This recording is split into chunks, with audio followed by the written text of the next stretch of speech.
Mario Dumont. Ben, c'est majeur dans la vie de Montréal. Moi, quand j'ai commencé à voyager, jadis naguère, il y avait 2 aéroports, Mirabel, Dorval. Vous vous souvenez de l'histoire? On a fermé Mirabel. Dorval, qui est devenu l'aéroport Trudeau, est devenu le seul aéroport pendant une très longue période. Aéroport, d'ailleurs, de plus en plus engorgé, ainsi que la route pour s'y rendre.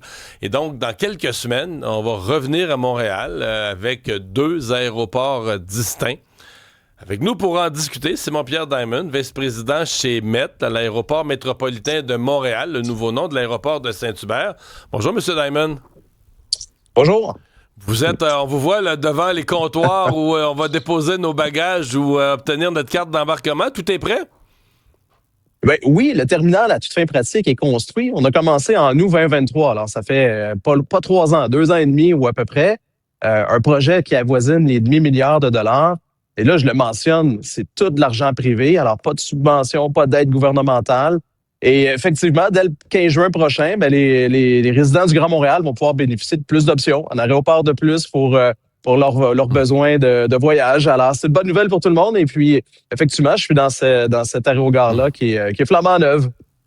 Bon, on s'attend à quoi, là? Parlez-nous des débuts, là. Qu'est-ce qu'il va y avoir comme vol les premières journées? Bon, il y aura un seul transporteur pour partir, Porter? Porter Airlines, qui est effectivement le gros transporteur, notre anchor transporteur. Alors, ça sera des vols domestiques. Alors, de Vancouver à Halifax, beaucoup de Toronto. Pour ceux qui aiment faire du ski l'hiver, ben là, l'Ouest canadien, c'est disponible. Il y a aussi la desserte régionale. Alors, on l'oublie, mais la desserte régionale au Québec, c'est pas facile. C'est souvent déconnecté des grandes routes. Alors là, on se retrouve du jour au lendemain à voir Pascal Aviation qui a fait un partenariat, un interning avec Porter. Alors, ça va beaucoup aider notre développement économique régional parce que les destinations de Pascal, comme Gaspé, comme les îles, se retrouvent finalement dans le carnet de destination de Porter. Il y aura un transfert. Alors, on a aussi l'ambition, là, oui, il y a une ambition de desservir le Canada, mais il y a aussi une ambition de créer un hub de connexion pour la desserte régionale. Et ça, faut pas l'oublier. OK. On va partir, mettons, en juin, les premières semaines. On va partir à peu près à combien de départs arrivés par jour? On va être autour de 40 départs par jour. Quand même. C'est pas mauvais. Alors, c'est un début parce qu'on a construit un terminal d'une capacité de 4 millions de voyageurs. Nous, avec cette quarantaine de vols-là par jour, on se retrouve à atteindre peut-être 1 million de voyageurs dans la première année, ce qui nous laisse beaucoup d'espace. Alors, près de 75% de la capacité aéroportuaire au Met est encore disponible pour d'autres transporteurs, pour augmenter le nombre de destinations, augmenter l'offre de connexion. Alors, on a de la place devant nous pour croître. Alors, on commence le 15 juin avec un départ en douceur. On veut s'assurer de bien faire les choses, mais on a encore beaucoup d'ambition de grandir, là. J'ai fait des simulations pour m'amuser hier soir, donc on a une nouvelle... Les gens qui sont habitués à YUL, là, YUL pour l'aéroport, il y a maintenant à Montréal 3 nouvelles lettres d'appel. Corrigez-moi, c'est YHU. Exactement. Notre code IATA, c'est YHU. Mais notre marque de commerce, là, on veut que les gens les appellent le MET, Aéroport métropolitain de Montréal. Tu vois que ça... Et bien honnêtement, pour les gens, effectivement, c'est plus d'options. On a fait des simulations de mobilité dans le trafic. On revient souvent là-dessus. Je vous ai entendu en introduction. Puis, il s'avère que du moment qu'on est au centre-ville, les quartiers centraux de Montréal, alors Plateau, Rosemont, et tout l'est de l'île de Montréal, en toutes circonstances, là, c'est plus vite d'aller au Met qu'aller à Dorval.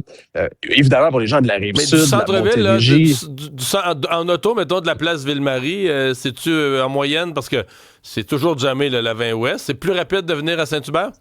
C'est effectivement plus rapide. Et là, avec les travaux que Yul conduit, là, on va chercher même des gens du Sud-Ouest, de Verdun, c'est toujours plus rapide de venir au Met.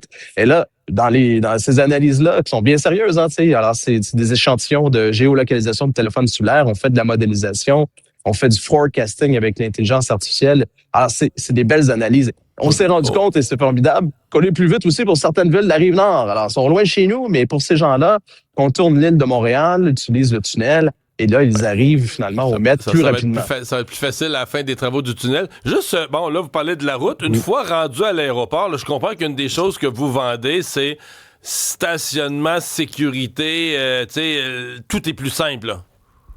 Oui, absolument. On a fait un modèle d'opération où tous les services sont internalisés. Alors, généralement, là, les grands aéroports du monde, c'est le cas de Dorval, on sous-traite à peu près tout ce qui se passe là-dedans. Et ça fait de la complication. Alors, c'est pas toujours efficient sur le plan des opérations. Alors, au Met, l'ensemble des services aéroportuaires sont internalisés. C'est des employés de l'entreprise YHU Terminal qui va faire la gestion et les opérations du terminal. Et ça fait quoi? Ça fait que s'il y a un goulot d'étranglement, un vol en retard, un bagage qui manque, là, on prend les employés qui sont formés partout. Et là, on les envoie en renfort pour rattraper le retard, pour s'assurer d'un bon service. Alors, c'est simple. Là. Concrètement, pour les gens, ce que ça veut dire, c'est que on va vous demander globalement d'arriver 30 minutes avant votre embarquement. Tu sais. Plutôt que et ça, 2 c'est heures l'objectif. avant ou 3 heures avant, là. 30 minutes. Ah oui. Et l'accès va être beaucoup plus simple. On a un réseau autoroutier qui est très généreux autour de nous. Le stationnement? 3000 places, qui est amplement suffisant pour le début. On aura l'occasion de grandir avec le temps. À 35$ par 24 heures ou moins un peu? Les prix vont varier. Alors, c'est ça. Les prix vont varier. Alors, on va annoncer bientôt la politique de stationnement, mais il va de soi que ça va varier. Alors, si vous êtes dans le VIP, à 2 mètres de la porte, un peu plus dispendieux que si vous êtes dans la longue durée, dans le fond du stationnement. Alors, ça va varier, mais effectivement, je ne vous ferai pas de grande primeur, ça va être des prix concurrentiels. Et l'autre chose, c'est qu'il y aura... Oui, allez-y, je m'excuse. C'est qu'on reçoit vraiment beaucoup de questions par rapport aux destinations. Gaétan se demande s'il y aura des vols vers Punta Cana. Il y a Régis qui se demande est-ce qu'il va y avoir des vols en Gaspésie. Patrick, est-ce qu'il y a des vols pour Sept-Îles? C'est ça les interrogations. Réglons Punta Cana. Il n'y a pas de vols internationaux, c'est seulement à l'intérieur du Canada pour l'instant. Est-ce que vous rêvez de ça, de l'international un jour? C'est très hypothétique parce que, légalement, réglementairement, on ne peut pas. Il y a un monopole à Montréal sur les vols internationaux qui est octroyé à Aéroport Montréal-Trudeau. Alors, on ne peut pas. Ceci étant dit, si demain matin... Si le public le réclame, là? Là, à ce moment-là, on va l'analyser. Alors, si le public le réclame, puis que les élus locaux sont d'accord, parce que nous, on a bâti ce projet-là en concertation avec la communauté. On a fait des dizaines et des dizaines de tables de concertation, de groupes de travail pour s'assurer que les groupes de pression, les gens de la région soient tous impliqués. Alors, il va de soi que si cette opportunité-là se présente à nous, il va falloir retourner avec les élus. Mais c'est pas quelque chose d'impossible. Revenons aux autres questions sur les vols au Québec. Là. Gaspésie, Sept-Îles, je les vois tous passer. Ça les vols, c'est Pascan. C'est Pascan, puis effectivement, pour ceux qui sont déjà des adeptes de Pascan, Pascan va joindre évidemment l'aérogare.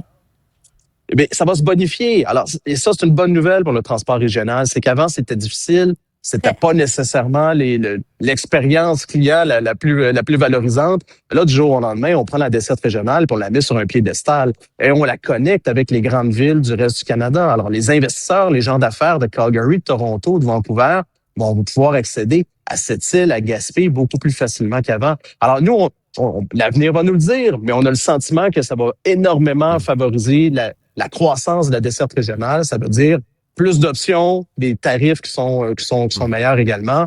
Alors, tout ça, ça fait partie de nos ambitions. M. Diamond, la date exacte, j'ai dit juin, la date exacte où on va inaugurer, vous allez sûrement nous recontacter, on va faire un gros show avec ça, mais la date exacte du premier vol? Oui, le premier vol, c'est le 15 juin prochain. Alors, les gens vont pouvoir bénéficier d'une nouvelle option, plus facile d'accès, plus rapide, et surtout, je ne sais pas si vous avez vu les images de l'aérogare, mais ça n'a rien à voir avec un aéroport classique qu'on connaît. C'est un grand salon très luxueux qui fait penser au grand salon privé avec des fauteuils de cuir, des tables de travail. Ça promet pour les gens une expérience qui est grandement avantagée. Ne commencez pas les plaintes de bruit le 16 juin. Là. On vit à côté d'un aéroport, ça vient avec. Là. Ah oui. C'est ça. Les plaintes de bruit des voisins, c'est quelque chose que vous préparez? C'est quelque chose sur lequel on est très confiant. Il faut pas l'oublier, ça fait 100 ans que l'aéroport de Saint-Hubert existe. Ça a toujours été un aéroport très bruyant avec des avions là, qui n'auraient jamais dû voler ici. Alors nous, depuis qu'on est arrivé, on a mis en place une série de règles. Alors d'une part, on a interdit de vol certains types d'appareils. On a interdit les essais moteurs de nuit. On a imposé l'obligation de faire des décollages rapides. Ça veut dire, du moment que tu décolles, tu es rendu à 3000 pieds d'altitude. À ce moment-là, on n'entend plus rien. Et surtout, l'aéroport est fermé de nuit. À partir de 23 heures, il n'y a plus de vol, il n'y a plus de décollage. Alors, tout ça mis ensemble, ça fait en sorte que, contrairement à la perception populaire, on réduit l'empreinte sonore plutôt que de l'augmenter. Et là, il faut le mentionner, il n'y aura jamais de gros porteurs au Met. On a fait l'annonce qu'on se destine à des narrow bodies. Ça, c'est des avions monocouloirs, là, 220 passagers et moins. Avec ça, on fait 10 heures d'autonomie de vol maintenant. La technologie a beaucoup avancé. Alors, ça nous permet de faire du point-to-point. C'est beaucoup moins bruyant. Oui, exactement. Simon-Pierre Damon, merci d'avoir été avec nous. M. Damon est vice-président C'est un chez plaisir. MET, le nouvel aéroport du Grand Montréal à Saint